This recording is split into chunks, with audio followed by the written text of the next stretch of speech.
Oğlanlar ve kitap. Alıp kitap eline, okap bir yer çağıracak.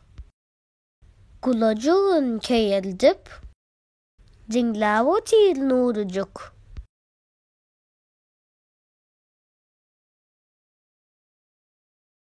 Tavaraktan dinleyer, oğlancıklar gelişip, zavul diyerler çağıra, kuyuzcağızlar gülüşüp.